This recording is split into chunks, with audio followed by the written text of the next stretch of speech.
আমার নাম রিমি। আমি একজন বিবাহিত নারী। যদিও বিয়েটা হয়েছে বেশি দিন হয়নি, মাত্র 2 বছরের মতো। এখন আমি স্বামীর পরিবারের সাথেই থাকি। নিজের চেহারার কথা বলতে গেলে আমি দেখতে একদম মন্দ নই, নিজের যত্ন নেওয়ার চেষ্টা করি সবসময়। বাড়িতে আমি সাধারণত সালোয়ার কামিজ পরেই থাকি, তবে শাড়ি পরলে নিজেকে একটু বেশিই ভালো লাগে।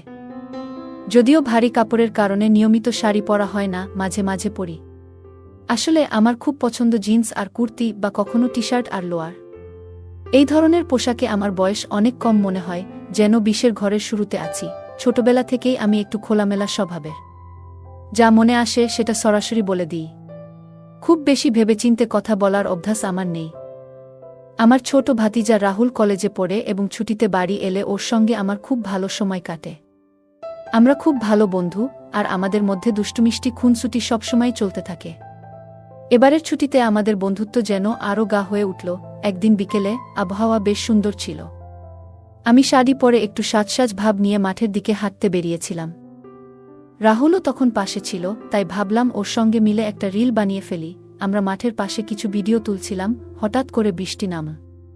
আমি যতক্ষণে কাছের ছোট একটা ঘরে আশ্রয় নিই, ততক্ষণে পুরো ভিজে গিয়েছি। রাহুলও সঙ্গে ছিল। আমরা দুজনে ঘরের ভিতর বসে বৃষ্টি থামার অপেক্ষা করছিলাম। বাইরে মেঘলা আকাশ, হালকা ঠান্ডা হাওয়া, আর ভিজে গায়ে কাঁপুনি শুরু হলো। রাহুল আমাকে একটা গামছা এনে দিল, যাতে আমি একটু গা মুছতে পারি। ওর এই যত্নশীল আচরণে আমি খুব ভালো লাগা অনুভব করছিলাম। আমরা গল্পে মশগুল হয়ে গেলাম, শৈশবের স্মৃতি, কলেজের মজার ঘটনা আর পারিবারিক গল্প নিয়ে। সন্ধ্যা ঘনিয়ে এলো, কিন্তু বৃষ্টি থামল না। বন্ধুরা, এই গল্পের উদ্দেশ্য শুধুই বিনোদন। কেউ যদি এমন গল্প পছন্দ না করেন, দয়া করে এটিকে এড়িয়ে যেতে পারেন। আমার বিয়ে হয়েছে, আর আমার স্বামী একটি প্রাইভেট কোম্পানিতে চাকরি করেন, যার কারণে ওনাকে প্রায়ই বাইরে থাকতে হয়। তবে পরিবারের সকলের সঙ্গে সম্পর্ক খুবই সুন্দর। ছোট ভাতিজা রাহুলের সঙ্গে এই বন্ধুত্বটা সত্যিই স্মরণীয় হয়ে থাকবে। আমি এখন শ্বশুরবাড়িতে মা বাবার সঙ্গেই থাকি। যদিও বাবার শ্বশুর সঙ্গে আমার কথা তেমন হয় না। বেশিরভাগ সময় উনি নিজের মতো থাকেন, তাই বাড়িটা মাঝে মাঝে একটু নিঃসঙ্গ লাগে। আমার শ্বশুর শাশুড়ি সাধারণত সকাল বিকেল মাঠে কাজ করতে যান। সেদিনও সকালবেলা সব কাজ সেরে দুপুরে একটু বিশ্রাম নিচ্ছিলাম। তখন বিকেল প্রায় 5টা বাজে হবে। সূর্যের মিঠে আলো তখনও লিভিং রুমের জানালা দিয়ে পড়ছিল। এই সময় হঠাৎ করে কলিং বেল বেজে উঠল। একটু অবাকই হলাম, কারণ এই সময়ে কেউ আসবে বলে তো আশা করিনি। ভাবলাম হয়তো পাশের কেউ ভুল করে বেল টিপে দিয়েছে। আপনারা দেখছেন বাংলা অডিও স্টোরিজ চ্যানেল। আমি দরজার দিকে এগোলাম। দরজা খুলেই দেখি সামনে দাঁড়িয়ে আছে আরিয়ান, আমার ভাতিজা। ও কলেজে পড়ে আর ছুটিতে গ্রামে আসে। একদমই চাচিনি সে আসবে। আমি অবাক হয়ে বললাম, এই আরিয়ান, তুই হঠাৎ? সে হেসে বলল, চাচি, ভাবলাম আপনি একা একা বোর হচ্ছেন, তাই একটু চমকে দিই আপনাকে। ফোন করিনি, সরাসরি চলে এলাম। ওর হাতে একটা ছোট ব্যাগ ছিল। আমি বললাম, আরে ভেতরে আয় আয়। একটু অপ্রস্তুত হলেও ওকে দেখে ভালোই লাগছিল। অবশেষে একটু প্রাণচাঞ্চল্য তো এলো বাড়িতে। আমরা দুজনে লিভিং রুমে বসে পড়লাম। আরিয়ান চারপাশটা দেখে নিয়ে হেসে বলল, চাচি, আপনি তো আজও একদম ফ্রেশ লাগছেন। এই জামাটা একদম মানিয়ে গেছে আপনার সঙ্গে। আমি হেসে বললাম, আরে এটা পুরনো জামা রে, এমনি পরে ফেললাম। পুরনো হলেও আপনাকে সবই মানায় চাচি, বলে সে একটু মজা করেই বলল। কিন্তু চাচি, গ্রামে থেকে মনে হয় একটু বেশি খাচ্ছেন। আপনার ফিটনেস ঠিক আছে তো? আমি হেসে বললাম, হ্যাঁ রে বাবা, শহরের মতো ব্যায়াম তো এখানে হয় না। আর গ্রামের খাবারও এমন যে না খেয়ে পারা যায় না। আমরা দুজনেই হেসে উঠলাম। আপনারা দেখছেন বাড়িটা যেন হঠাৎ করেই জীবন্ত হয়ে উঠল। আমি জিজ্ঞেস করলাম, তুই একাই এলি নাকি? আর এবার আমার জন্য কি এনেছিস? আরিয়ান হেসে বলল, এই তো কিছুক্ষণের মধ্যেই এসেছি চাচি। আর আপনার জন্য? আপনি যা বলবেন তাই হাজির। একটু থেমে বলল, আরে মজা করলাম। আপনার জন্য কিছু ছোট্ট সারপ্রাইজ এনেছি, খুলে দেখবেন। গরমের এক অলস দুপুর।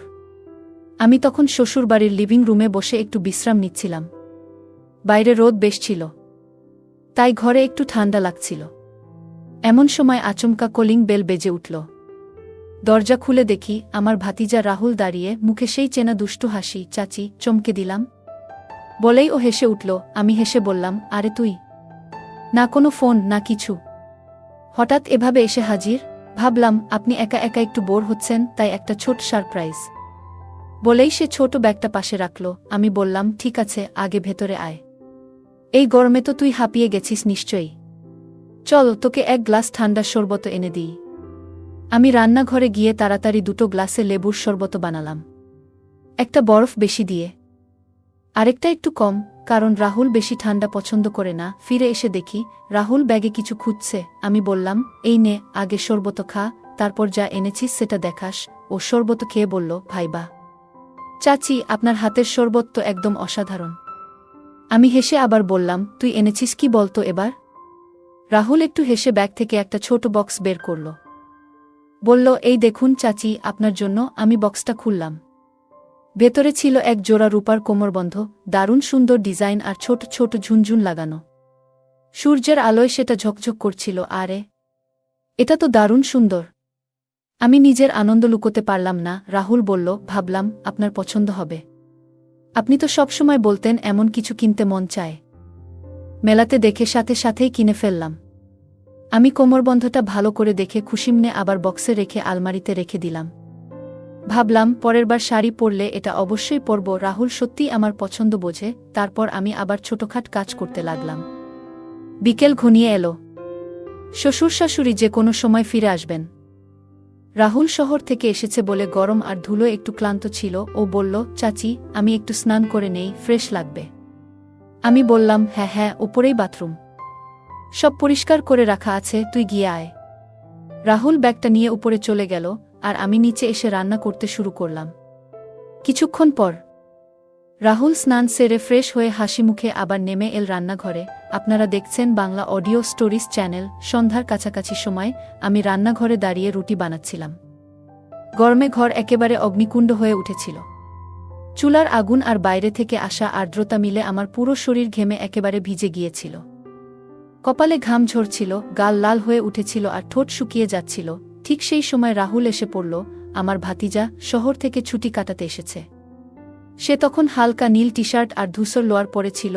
চুলগুলো ভেজা ছিল বলে তার মুখটা যেন আরও উজ্জ্বল লাগছিল। সে আমাকে দেখে একটু চিন্তিত হয়ে বলল, চাচি, এত ঘেমে গেছ? এত গরমে এইভাবে রান্না করছো কেন? একটু বসে বিশ্রাম নাও না। আমি হেসে বললাম, রাহুল, রুটি তো সবাইকে খেতেই হবে, প্রতিদিনের কাজ তো বন্ধ করা যায় না। সে কিছু না বলে ভেতরে গেল। একটু পরেই ফিরল হাতে একখানা রঙিন হাতপাখা নিয়ে। এই নাও চাচি, তোমাকে একটু বাতাস করি, বলেই সে আমার পাশে বসে ধীরে ধীরে পাখা দোলাতে লাগল। ঠান্ডা বাতাসে আমার একটু আরাম লাগল। ঘাম মোছার ফাঁকে সে আমার এলোমেলো চুলগুলো দেখে বলল, চাচি, চুলগুলো সব মুখে এসে পড়েছে। রবার ব্যান্ড দাও, আমি বেঁধে দিই। আমি কিছু না বলে ব্যান্ড এগিয়ে দিলাম। সে ধীরে ধীরে আমার চুলগুলো পেছনে গুছিয়ে দিল। তার স্পর্শে একটা নিরাপদ, শান্ত অনুভূতি হচ্ছিল। চুল বাঁধার পর সে বলল, আপনি নিজের যত্ন নিতে জানেন না একদম। এত গরমে এভাবে কাজ করা ঠিক না, একটু বিশ্রামও দরকার হয়। আমি হালকা হেসে বললাম, আরে তুই তো এখানে কদিনের জন্য এসেছিস, তারপর চলে যাবি, তখন কে এত খেয়াল রাখবে? রাহুল একটা দুষ্টু হাসি দিয়ে বলল, কে বলল আমি চলে যাব? মন চাইছে এখানেই থেকে যাই, সবসময় আপনার পাশে থাকি। তার চোখে কিছু একটা ছিল, একটা অনুভব যেটা একটু অন্যরকম। আমি কিছু বললাম না, রুটিতে মন দিলাম। হঠাৎ সে আবার বলল, চাচি, আমি আপনার সঙ্গে সময় কাটাতে পছন্দ করি, আপনার কথা শুনলে ভালো লাগে। আমি একটু মুচকি হেসে বললাম, আরে আমার কথায় এমন কি আছে? সে বলল, আপনার কথায় একরকম আপনত্ব আছে, আর আপনার হাসি এক কথায় অসাধারণ। আমি হেসে বললাম, আর বলিস না, অতটুকু প্রশংসা পেলে তো আমি গর্বে ফেটে পড়ব। রাহুলের কথায় আমি হেসে ফেললাম, যদিও মনে মনে ওর সহজ সরল কথাগুলো শুনে খুব ভালো লাগছিল। ওর চোখে মুখে যে আন্তরিকতা ছিল সেটা উপেক্ষা করা কঠিন। চাচি, আমি মজা করছি না, সত্যি বলছি। আপনার সঙ্গে এমন খোলাখুলি কথা বলাটা খুব ভালো লাগে, বলল রাহুল। এইভাবে কথার মাঝেই রান্না শেষ হয়ে গেল। রান্নাঘরে গরম ছিল ঠিকই, কিন্তু ওর সঙ্গে গল্প করে আমার মন অনেকটা হালকা হয়ে গিয়েছিল। ঠিক তখনই বাইরের দিক থেকে গাড়ির আওয়াজ এলো। আমি জানতাম মা বাবা ফিরেছেন। রাহুলও উঠে দাঁড়ালো, মনে হচ্ছে মা বাবা এসে গেছেন। চাচি। আমি দ্রুত দরজার দিকে তাকালাম। একটু পরেই মা বাবা ভেতরে এলেন। আরে রাহুল, তুই কবে এলি রে? মায়ের মুখে বিস্ময়, ওর মাথায় স্নেহের হাত বুলিয়ে দিলেন। কলেজ থেকে হঠাৎ 3 দিনের ছুটি পেলাম মা। ভাবলাম চমকে দিই তোমাদের। রাহুল হাসতে হাসতে বলল, বাবাও খুব খুশি হলেন। ভালোই করেছিস রে। তোরও মন কেমন করছিল বুঝি, আমাদেরও হচ্ছিল। আমি ভিতরে ভিতরে ভাবলাম, রাহুল এসে পড়ায় যেন ঘরটা নতুন করে প্রাণ ফিরে পেয়েছে।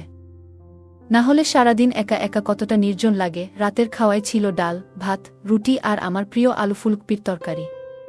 রাহুল শহর থেকে এসে বাড়ির রান্নায় যেন পুরোটাই উপভোগ করছিল। সবাই মিলে একসাথে খাওয়া দাওয়া করে গল্প করতে করতে সময় কেটে গেল। মা বাবা ওর কলেজ আর বন্ধুদের নিয়ে অনেক কিছু জানতে চাইলেন। আর রাহুলও হাসি মুখে সব বলল।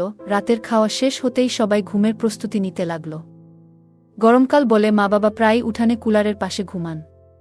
আমি সাধারণত বারান্দায় শুয়ে পড়ি, একটু হাওয়া থাকে বলে। হঠাৎ রাহুল বলল, চাচি চলুন না আজ ছাদে শুই, উপরে হাওয়া বেশি থাকে।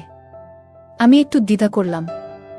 মা বাবা তো ছাদে ঘুমাতে দিতে চাইবেন না। রাহুল, আপনি চিন্তা করবেন না, আমি জিজ্ঞেস করি বলে সে এক দৌড়ে মায়ের কাছে গেল। মা কিছু ভাবলেন না, শুধু বললেন, তবে দেখিস মশারি টানিয়ে নিস। রাহুল ফিরে এসে বলল, চলুন চাচি, সব ওকে। আপনারা দেখছেন বাংলা। আমরা দুজন ছাদে উঠে গেলাম। দুটো খাট একে অপর থেকে সামান্য দূরে রেখে পাতলাম। পাখা, মশারির সব ব্যবস্থা করে নিলাম। রাতের আকাশটা যেন ঝলমল করছিল তারায়, আর একটানা হালকা বাতাস বইছিল।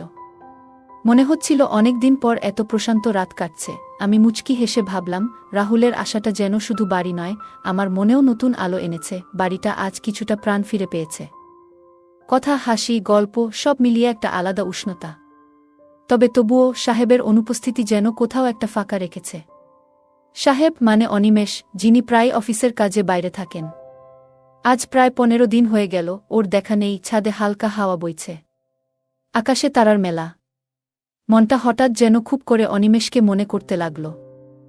আমি চুপি চুপি বলে উঠলাম, আকাশটা এত সুন্দর, কিন্তু অনিমেষ না থাকলে সবকিছুই যেন অপূর্ণ লাগে। পাশেই দাঁড়িয়ে থাকা রাহুল, আমার ভাতিজা, চুপ করে শুনছিল। ও আমার মুখের অভিব্যক্তি বুঝে গেল। একটু চুপ থেকে বলল, চাচি আপনি এত সুন্দর, এত হাসি খুশি, আপনাকে মন খারাপ করে একদম মানায় না। তারপর একটু মজার ভঙ্গিতে বলতো, আচ্ছা চাচি বলুন তো আপনার মন খারাপ দূর করতে কি করলে ভালো লাগবে? আমি তো রেডি আছি। আমি হেসে ফেললাম। এই সে, তুমি আজকাল বেশ দুষ্টু হয়ে গেছো দেখছি। এসব কথা কোথা থেকে শিখো? রাহুল বলল, চাচি আপনার হাসিটাই তো আসল জাদু। সেটা দেখলেই মন ভালো হয়ে যায়। আমি শুধু চাই আপনি সব সময় এমনই হাসি মুখে থাকুন। ওর কথাগুলো শুনে সত্যিই মনটা একটু হালকা লাগল। মাঝে মাঝে কেউ পাশে থেকে একটু মনোযোগ দিলে, একটু কথা বললেই কত কিছু বদলে যায়। রাতের নীরবতা ভেঙে হঠাৎই রাহুল প্রশ্ন করল, চাচি বিয়ে তো আপনার প্রায় 2 বছর হয়ে গেল, এখন কবে ছোট্ট একটা অতিথি আসবে আমাদের বাড়িতে? ওর প্রশ্ন শুনে আমার মুখের হাসিটা এক মুহূর্তেই মিলিয়ে গেল। গলায় এক ধরনের কঠিনতা চলে এলো। আমি একটু থেমে বললাম, এই প্রশ্নটা তোর দাদাকেই জিজ্ঞেস কর রাহুল। ও তো এমনিতেই সারা বছর বাইরে থাকে, আর আমার খেয়াল রাখার সময় কই। আপনারা দেখছেন Bangla audio stories channel. Rahul চুপ করে গেল। ও বুঝে গিয়েছিল আমার কথার মধ্যে লুকিয়ে থাকা কষ্টটা। পরিস্থিতি একটু ভারী হয়ে গিয়েছিল, তাই আমি হালকা করতে চাইলাম। আমি হাসতে হাসতে বললাম, তা রাহুল শোনো, তোর কলেজের সেই বন্ধুটার কি খবর? শুনেছি তোদের বেশ ভালো জমছে। রাহুল লজ্জা পেয়ে মাথা নিচু করে হেসে ফেলল। আরে না চাচি, ও তো শুধু পড়াশোনার বন্ধু। আর তাছাড়া আপনার মতো সুন্দর কেউ কি আর হয়? আমি একবার হেসে ওকে তাকালাম। মুহূর্তেই সময়টা হালকা হয়ে গেল। এরপর কখন যে ঘুমিয়ে পড়লাম টেরই পাইনি। ভোরবেলা সূর্যের নরম আলো চোখে পড়তেই ঘুম ভাঙল। চোখ খুলে দেখি রাহুল আমার পাশে বসে হাতে পাখা দিয়ে আস্তে আস্তে বাতাস করছে। সম্ভবত রাতে বিদ্যুৎ চলে গিয়েছিল, তাই ফ্যান বন্ধ হয়ে গিয়েছিল। রাহুল মিষ্টি হাসি দিয়ে বলল, সুপ্রভাত চাচি। আমি একটু অবাক হয়ে হেসে বললাম, সুপ্রভাত রাহুল বাবু। আমার চুলগুলো এলোমেলো হয়ে গিয়েছিল, আর সকালে আলো পড়ে মুখটা হয়তো একটু উজ্জ্বল লাগছিল। রাহুল কিছু বলল না, কিন্তু তার চোখে একরকম অবাক বিস্ময় ছিল। আমি সেটা টের পেয়ে তাড়াতাড়ি উঠে বসে আমার ওড়নাটা ভালো করে গুছিয়ে নিলাম। তুই এখানেই থাক, আমি চা বানিয়ে নিয়ে আসি বলে আমি নিচে রান্নাঘরের দিকে চলে গেলাম। রাহুল চা খেয়ে একটু হাঁটতে বেরিয়ে পড়ল গ্রামের দিকটায়, পুরনো বন্ধুদের সঙ্গে দেখা করতে। দুপুর নাগাদ সে ফিরে এলো, আর তখন আমি ঘুমিয়ে পড়েছিলাম। এরপর রাহুলও একটু খেয়ে ঘুমিয়ে নিল। কারণ সকাল থেকে অনেক হাঁটাহাঁটি করেছিল। বিকেলের দিকে যখন সূর্যটা পশ্চিমে ঢলে পড়ছিল, তখন রাহুল আমার কাছে এসে বলল, চাচি, আজকের আবহাওয়াটা দেখেছেন? একদম দারুণ। চলুন না, একটু মাঠের দিকে ঘুরে আসি। হালকা বাতাস আর মেঘে ভরা আকাশ, মুড একদম জমে যাবে। তার প্রস্তাবে আমারও মন ভরে গেল।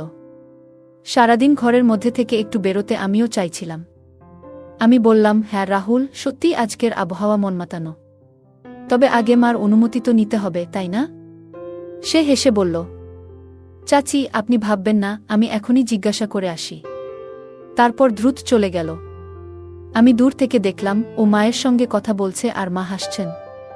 কিছুক্ষণের মধ্যেই রাহুল ফিরে এসে বলল, সব ঠিক, মা বললেন যেতে পারো, তবে সন্ধ্যার আগেই ফিরে আসতে হবে। আমি বললাম, ঠিক আছে, আমাকে 5 মিনিট সময় দাও। আমি একটু রেডি হয়ে নিই।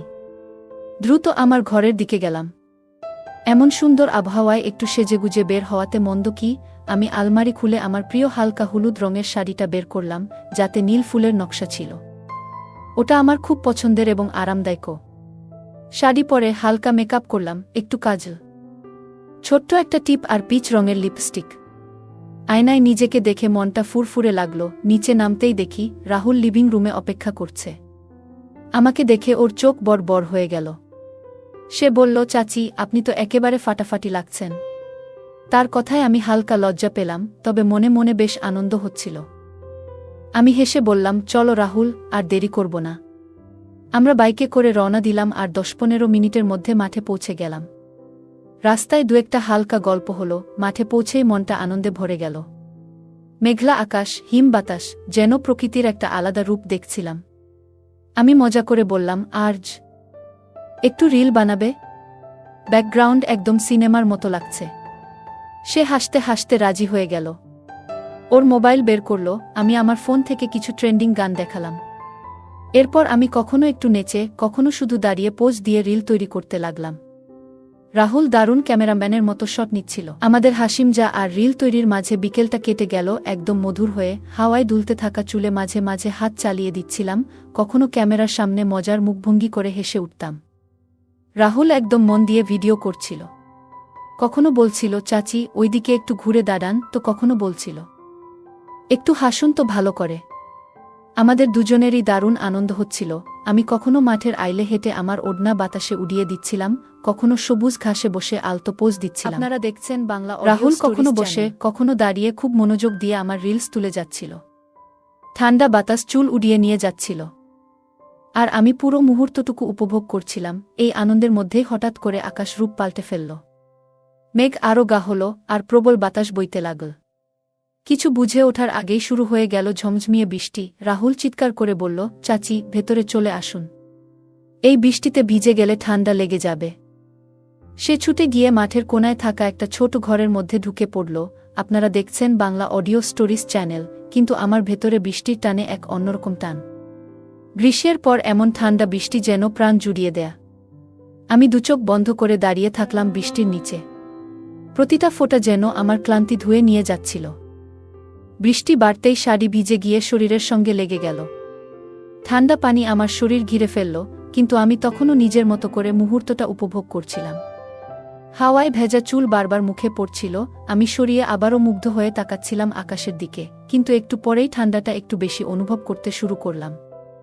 প্রথমে পাত্তা দিইনি, কিন্তু তারপর যখন ঠান্ডায় দাঁত কাঁপতে লাগল, বুঝতে পারলাম এবার ভিতরে যাওয়াটা দরকার। দ্রুত ঘরের দিকে ছুটে গেলাম।